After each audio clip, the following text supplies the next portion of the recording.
Kamusta mahal na mga manonood? Maligayang pagdating sa aking channel. Nandito na naman ako na may bagong post mula kay Asdi Girl at Ken Yaman. Ang sikat na aktor na si Ken Yaman, na ilang taon nang hiwalay, ay ginulat ng lahat sa pag-anunsyo ng kanyang desisyon na pakasalan ang kanyang dating kasintahan. Ang balitang ito ay lumikha ng matinding emosyon sa kanyang mga tagasunod na laging nangangarap na magkabalikan ang mag-asawa.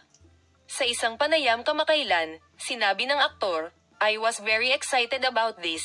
Idinagdag na ang lalaking ito ay isa sa pinakamahalagang hakbang sa kanyang buhay. Isang pag-ibig na tumangging mamatay ang relasyon ni Ken Yaman sa kanyang dating kasintahan ay pinagtuunan ng pansin ng media sa mahabang panahon. Ang duo, na nagkita sa isang recording set taon na ang nakalipas, ay mabilis na naging isa sa mga pinakamahal na mag-asawa sa Turkish entertainment world.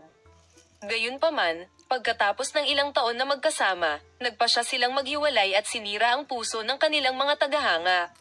Sa kabila ng paghihiwalay, hindi nawala ang mga alingaw-ngaw tungkol sa posibilidad ng pagkakasundo. Ang mga tagahanga ay nag-isip sa social media tungkol sa mga lihim na pagpupulong at mga subliminal na mensahe. Ngunit walang kinumpirma kahit ano. Ngayon sa balitang ito ay naging malinaw na ang pagmamahal ko sa pagitan nila ay hindi pa tuluyang nawala. Ano ang nagpabago ng isip mo? Hindi nagbigay ng maraming detalye si Yaman, na kilala sa pagiging mahiyain tungkol sa kanyang pribadong buhay, tungkol sa kung ano ang naging dahilan upang gawin niya ang desisyong ito. Ngunit ipinahiwatig niya na ang mga taon ng paghihiwalay ay nakatulong sa kanya na isipin kung ano ang tunay na mahalaga sa kanyang buhay. Minsan kailangan mo ng oras upang maunawaan kung ano ang tunay na mahalaga. Patuloy kaming magbabahagi ng detalyadong impormasyon sa Paksa Palem. Makita ka sa mga bagong video.